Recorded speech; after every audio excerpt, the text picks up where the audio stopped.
Pemirsa, Anda kembali menyaksikan Buletin Metro TV Jateng DIY Dialog bersama saya Galisa Putra. Dan selama 30 menit ke depan kami akan mengajak Anda untuk menyimak dialog kami bersama DPRD Kota Surakarta terkait persiapan pelantikan DPRD Kota Surakarta untuk periode mendatang.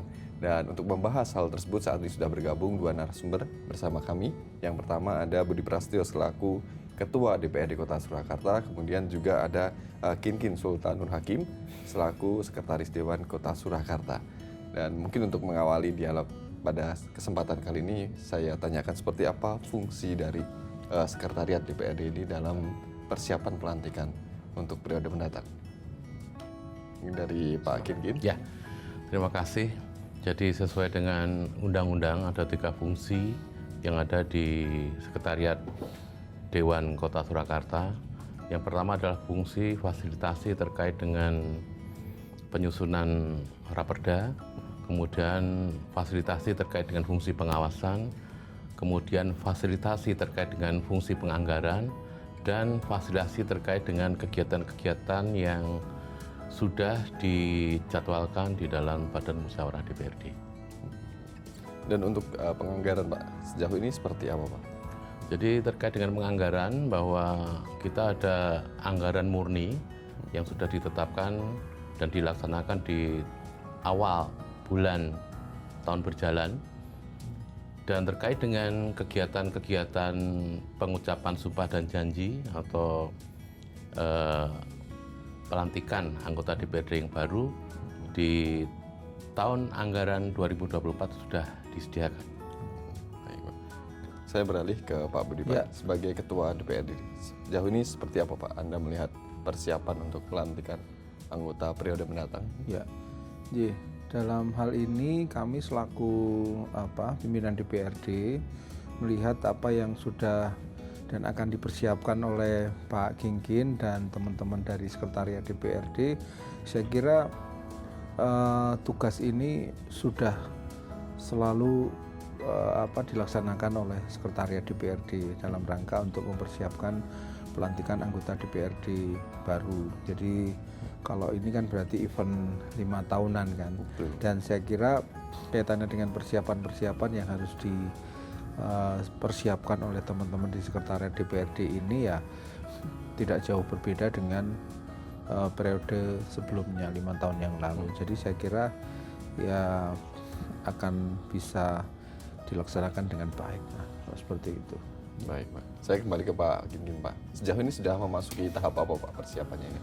Sekarang kita sudah melakukan banyak koordinasi, termasuk juga yang sifatnya administrasi dan sifatnya seremonial. Jadi administrasi kemarin kita sudah undang semua anggota DPRD yang akan dilantik terkait dengan syarat-syarat yang harus dipenuhi, yang diminta oleh KPU, dan itu akan ditindaklanjuti oleh KPU kepada gubernur.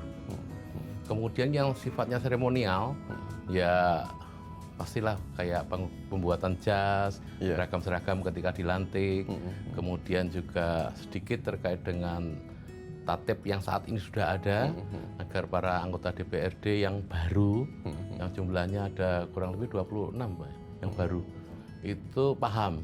Ya, kalau yang sudah lama incumbent, saya yakin mereka sudah di luar kepala itu.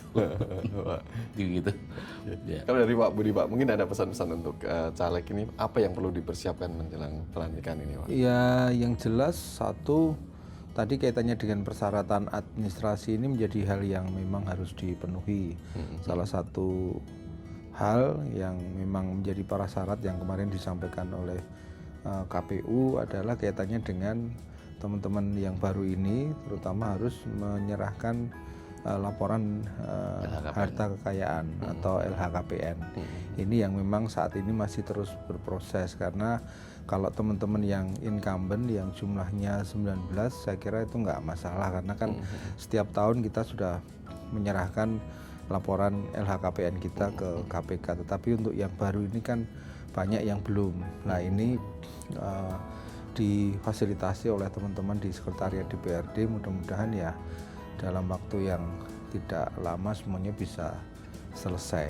Kalau update sampai dengan hari ini, baik yang lama maupun yang baru itu masih angka sekitar 27 orang yang sudah menyerahkan laporan LHKPN. Berarti kan masih ada beberapa, karena totalnya kan jumlahnya 45. Ini yang harus segera kejar agar sebelum pelantikan semuanya sudah clear. Mungkin dari Pak Hakim, Pak ada yang ingin ditambahkan juga Pak terkait kesiapan dari para anggota atau calon legislatif yang nanti akan dilantik, itu apa yang perlu mereka perhatikan seperti itu, Pak? Ya. Jadi sebenarnya menindaklanjuti apa yang disampaikan Pak Budi terkait dengan LHKPN itu terkait mereka ada karena belum terbiasa terkait dengan cara menghitung harta kekayaan mereka, cara menghitung pendapatan mereka. Itu yang mungkin sampai sekarang mereka masih harus seperti apa, mereka harus lakukan. Tapi kami juga sudah menyampaikan beberapa hal yang sifatnya teknis kepada mereka agar mereka juga apa yang disampaikan Pak Budi agar segera yang belum untuk segera memenuhi. Karena kesiapan administratif ini menjadi penting, Wajib. dan wajib. Ya. Kemudian terkait dengan seremonial, tentunya kami berkoordinasi dengan Biro Pemerintahan Jawa Tengah, bahkan juga ke Depdagri, itu yang eksternal. Yang internal kami juga selalu merekan koordinasi dengan bagian tata pemerintahan, bagian hukum, inspektorat, agar rule of the game yang ada itu dapat kita lalui dengan baik. Di samping itu juga yang sifatnya seremonial banyak, termasuk undangan yang mungkin jumlahnya lebih dari 650 orang. Karena salah satunya mengundang keluarga konstituen, juga perwakilan dari tim sukses konstituen. Itu yang banyak. Cukup banyak. Kemarin kita ada masukan untuk setiap konstituen itu 10 orang, berarti kan 450 orang. Jadi Pak Budi arahkan tidak sebanyak itu, karena kebetulan juga di posisi sekarang ini ada yang terhormat Pak Wali Kota yang sudah terpilih menjadi capres. Jadi dari sisi keamanan harus kita perhatikan betul. Ya, kalau mengundang banyak-banyak berarti nanti petugas keamanannya jadi banyak kan, seperti itu. Nanti akan kita lanjut lagi pembahasan terkait hal ini, namun kita jeda untuk yang satu ini, Pak. Pemirsa, kami akan kembali saat jeda berikut ini.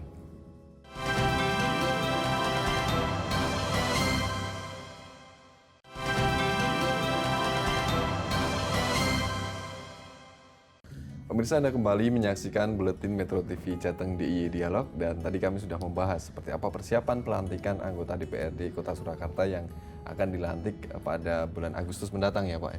Dan ternyata memang persiapannya cukup serius dan ada berbagai macam tantangan termasuk penyusunan LHKPN, undangan yang begitu banyak orang.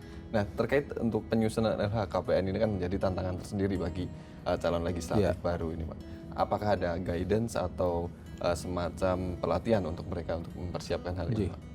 Untuk mempermudah teman-teman di dalam pengisian LHKPN itu, ini khususnya untuk teman-teman yang baru memang ada panduan khusus dari dalam hal ini petugas yang dari KPU yang memang di backup oleh KPK, dan sudah dibentuk grup khusus kaitannya dengan LHKPN ini. Jadi tidak hanya yang baru, tetapi yang incumbent juga semuanya dimasukkan di grup yang khusus dibentuk untuk update pengisian LHKPN.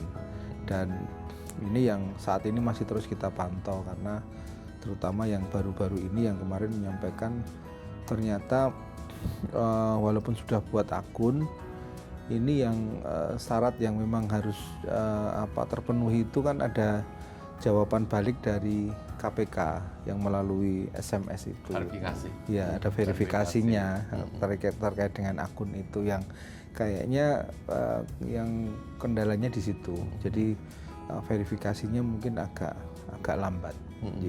Tapi ini terus kita koordinasikan, mudah-mudahan ya semuanya bisa segera diselesaikan. Dan itu juga dibantu dari Setwan juga jelas, ya Pak? Dari Seperti apa Pak prosesnya Pak untuk mendampingi verifikasi akun ini Pak untuk penyusunan? Jadi kami membuka semacam desk. Jadi jika ada kesulitan yang dialami, pasti kami juga akan memberikan solusi atau mengkoordinasikan dengan instansi terkait. Ya. Selama ini seperti itu. Terkait kayak penyebutan simpanan deposito, kayak aset-aset tak bergerak, kemudian saham, benda perhiasan dan lain sebagainya. Kan kadang orang yang belum pernah itu kan juga bingung. Ini saya punya emas ini nilainya berapa? Kan contohnya seperti itu. Oh, dibantu menghitung aset-asetnya juga ya Pak. Dan ini tenggat waktunya sampai kapan Pak penyusunan LHKPN ini Pak? Ya mudah-mudahan di bulan ini selesai, karena kan kita berharap kalau ini selesai kan ya bisa ke beralih ke fokus yang lain kan, seperti itu. Syukur sebelum akhir bulan bisa diselesaikan kan lebih cepat, lebih bagus kan, seperti itu. Dan mengingat untuk pelantikan ini juga banyak undangan yang didatangkan seperti itu ya Pak. Dan untuk menghandle demikian banyak undangan ini seperti apa Pak persiapannya mungkin dari Pak? Jadi kita kemarin rapat pimpinan, kita sampaikan grand design-nya dulu, ya, termasuk jumlah undangan, kemudian seremonial acara. Kemudian karena Solo itu sebagai kota budaya, jadi ada kesenian yang berbau budaya. Jadi di DPRD itu ada perangkat gamelan yang pasti akan ditampilkan kesenian-kesenian yang yang khas Solo. Jadi termasuk penampilan itu, termasuk jumlah undangan dan tamu undangan itu. Parkir, kemudian keamanan, kemudian juga yang paling penting adalah konsumsi. Itu yang paling penting. Untuk memenuhi semua itu, ya apa yang harus kita persiapkan. Tapi semuanya sudah mudah-mudahan sudah dalam desain yang sudah disepakati. Baik, Pak. Kalau dari Pak Ketua DPRD, ada masukan untuk persiapan nanti mengemas acara pelantikannya ini seperti apa? Pak? Jadi kan kalau seperti tadi yang disampaikan oleh Pak Kingkin bahwa acaranya kan memang tidak hanya seremonial pelantikan saja. Kalau seremonial pelantikan saya kira kan nanti yang akan melantik kan Ketua Pengadilan Negeri. Jadi kalau sudah dilantik ya sudah selesai. Tetapi rangkaian acaranya ini kan memang butuh inovasi dari teman-teman di sekretariat DPRD. Jadi saya kira dengan kita punya aset gamelan ini kita bisa manfaatkan untuk menjadi pendukung dari rangkaian seremoni untuk pelantikan anggota DPRD yang baru. Kalau dari Pak Kingkin Pak, ada tantangan tersendiri nggak Pak untuk mengemas grand design untuk tahun ini, dan perbedaannya seperti apa dengan perbedaan tahun atau periode sebelumnya seperti itu? Jadi mungkin perbedaannya adalah yang saya rasakan pada saat ini karena Pak Wali Kota, beliau yang terhormat itu adalah capres yang terpilih, maka tantangan di keamanan itu yang menjadi prioritas, termasuk ketertiban, termasuk manajerial undangan tamu, itu yang harus kami benar-benar fokuskan. Mungkin kalau yang kemarin agak berbeda, ya, karena kalau yang kemarin mungkin setelah acara selesai, mungkin sisi keamanan nggak terlalu menjadi prioritas. Tapi kalau sekarang ada protapnya persoalannya, protap yang harus kita penuhi, harus kita koordinasikan, dan besar harapan kami ya semuanya nanti tantangan apapun dapat diselesaikan dengan arahan Pak Ketua. Termasuk ini diatur juga untuk flow-nya kedatangan tamu VIP dan segala macam itu. Dan untuk keamanan sendiri ya, OPD yang dilibatkan ini seberapa banyak Pak, dan seberapa banyak sih Pak untuk tamu undangan pelantikan tahun ini? Ya, kalau yang desain kami, jadi kita memang melibatkan hampir 100 orang. Jadi yang ada manajemen traffic itu dari Dishub, kemudian yang parkir itu dari Linmas dan Satpol PP, kemudian pramusaji, resepsionis, penerima tamu, ya 100-an orang Pak yang terlibat nanti dalam kegiatan ini, kurang lebihnya itu. ada hidangan-hidangan khusus nggak Pak yang biasanya ditampilkan dalam Yes. Ya hidangan asli Solo. Solo. Asli Solo itu ada selat, Pak. Kemudian ada timlo. Kemudian ya yang snacknya itu ya yang biasa kayak lemper, kayak yang asli serabi, model-model itu. Jadi memang kita dihimbau untuk menyajikan makanan-makanan yang merupakan ciri khas kota Solo. Sehingga tamu undangan yang mungkin tidak berada di Solo bisa ikut mempromosikan. Oke. Hampir semuanya akan siap pada saat hari H seperti itu Pak. Mulai dari keamanan, kemudian konsumsi, dan termasuk dari tempat kantong-kantong parkir untuk para anggota dewan dan undangan yang hadir. Ya. Betul. Nah, dari awal tadi kita sudah membahas terkait persiapan menuju pelantikan. Nah, di segmen selanjutnya mungkin saya akan tanyakan seperti apa hal-hal yang harus diperhatikan atau dilakukan oleh para calon anggota legislatif ini pasca pelantikan. Namun sebelum membahas hal tersebut, kita lihat jeda yang satu ini ya Pak. Pemirsa tetap bersama kami di Buletin Metro TV Jateng Dialog.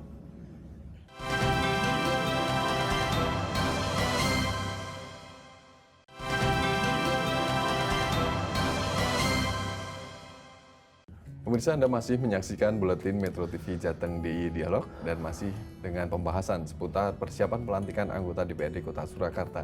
Dan dari awal tadi kami sudah membahas seperti apa persiapan menuju pelantikan.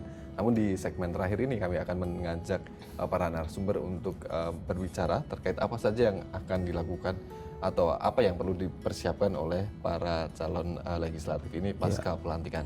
Mungkin saya awali dari Pak Budi dulu Pak. Ya, Apa yang perlu terima kasih dipersiapkan? Mas Galih. Jadi pada saat nanti setelah dilantik, ini kan yang masih memimpin nanti kan pimpinan yang lama. Tapi nanti setelah dilantik otomatis akan dibacakan juga SK kaitannya pimpinan sementara.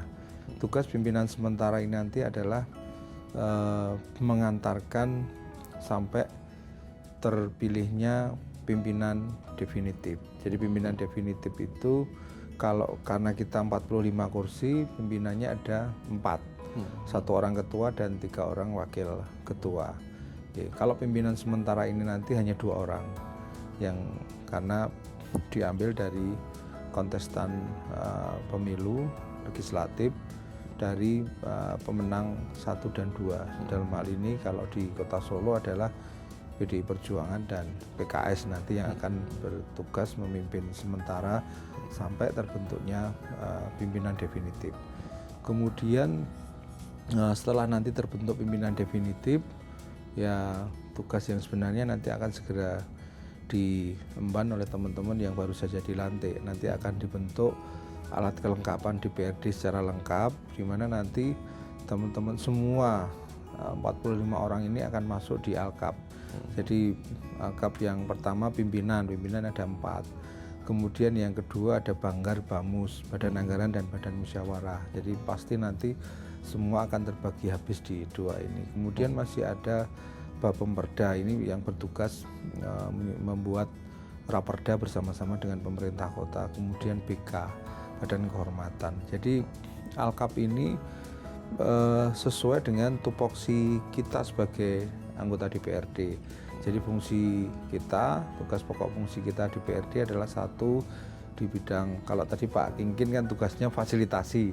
Nah kita tugasnya di bidang penganggaran itu nanti bersama-sama menyusun anggaran dengan pemerintah kota. Ini fungsi anggaran. Kemudian fungsi legislasi nanti yang akan menyusun raperda dengan pemerintah kota juga. Kemudian yang fungsi ketiga adalah pengawasan. Ya, ini yang kita mengawasi kaitannya dengan program-program yang dilaksanakan oleh pemerintah kota. Ini semua anggota dewan nanti masuk di Alkap yang ada. Dan setelah terbentuk Alkap secara lengkap, ya kita akan running secara cepat karena waktu kita untuk setelah dilantik itu kita akan menyelesaikan tugas-tugas yang memang ini wajib kita selesaikan. Yang pertama kaitannya dengan pembahasan APBD perubahan dan juga pembahasan APBD tahun 2025. Ini yang harus kita selesaikan dengan cepat, karena kalau nggak diselesaikan dengan cepat ya roda pemerintahan akan berhenti otomatis itu. Jadi tugas yang sangat banyak sudah menanti teman-teman pimpinan dan anggota DPRD yang baru. Itu Mas. Baik Pak. Dan mungkin untuk menutup sesi dialog kita kali ini, mungkin ada closing statement dari masing-masing, dari Pak Kinkin atau Pak Budi kepada para calon anggota legislatif yang nanti akan dilantik kemudian akan menjabat. Mungkin saya awali dari Pak Kinkin. Ya. Yang pertama terkait dengan pelantikan nanti tanggal 14 Agustus, yang perlu kami sampaikan bahwa semua calon anggota dewan yang akan dilantik agar menjaga kesehatan, baik diri sendiri maupun keluarga yang turut diundang pada acara tersebut. Dan untuk kinerja setelah pelantikan itu mungkin ada pesan-pesan? Harapan saya bahwa dengan pelantikan yang baru ini tentunya harapan masyarakat adalah kinerja yang lebih baik daripada sebelumnya, minimal ya sama. Karena tuntutan masyarakat dari hari ke hari akan semakin besar. Baik, Pak. Mungkin dari Pak Budi, Pak. Jadi tugas yang sangat menuntut tanggung jawab yang besar nanti menanti ke teman-teman seluruh anggota DPRD yang nanti akan dilantik di tanggal 14 Agustus tahun 2024. Jadi tentunya setelah dilantik nanti harapannya ya apa yang kemarin pada saat teman-teman ini turun pada saat kampanye dengan banyak janji atau apa yang disampaikan kepada masyarakat, nah ini membawa konsekuensi yang tentunya tidak ringan. Jadi apa yang sudah ditentukan oleh masyarakat, diputuskan oleh masyarakat di dalam bilik dengan memilih teman-teman yang nanti akan dilantik itu kan membawa konsekuensi bahwa kita harus juga menunjukkan kinerja kita dan bertanggung jawab bahwa kita memang layak dipilih dan tentunya kita bisa membawa aspirasi yang diberikan oleh konstituen kita. Jadi harapannya ya nanti setelah dilantik semuanya bisa berjalan dan kita bertindak tentunya untuk kepentingan masyarakat Kota Surakarta secara lebih luas nanti setelah dilantik. Jadi tidak hanya membawa kepentingan partai tetapi juga secara lebih luas kepentingan masyarakat Kota Surakarta.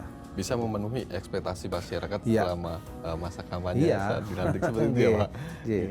Kurang lebih seperti itu. Dan itu tadi pemirsa hasil dialog kami bersama Ketua DPRD Kota Surakarta, kemudian juga dari Sekretaris Dewan Kota Surakarta. Dan memang untuk saat ini, untuk menuju pelantikan anggota DPRD yang baru ini, semua persiapan telah dilakukan. Kemudian juga ada grand design yang juga sudah diserahkan dan dievaluasi, kemudian dimantapkan nanti ya Pak. Termasuk persiapan bagi para individu yang nanti akan dilantik, mulai dari membuat akun untuk administrasi, kemudian untuk penyusunan LHKPN, seperti itu. Dan tentunya nanti setelah dilantik juga kita dengar tadi dari Ketua DPRD ada ekspektasi yang harus dipenuhi untuk masyarakat karena ada janji-janji kampanye yang kemarin sudah dilemparkan. Dan itu tadi dialog yang bisa kami sampaikan hari ini. Untuk sementara demikian, saya Galih Saputra pamit undur diri.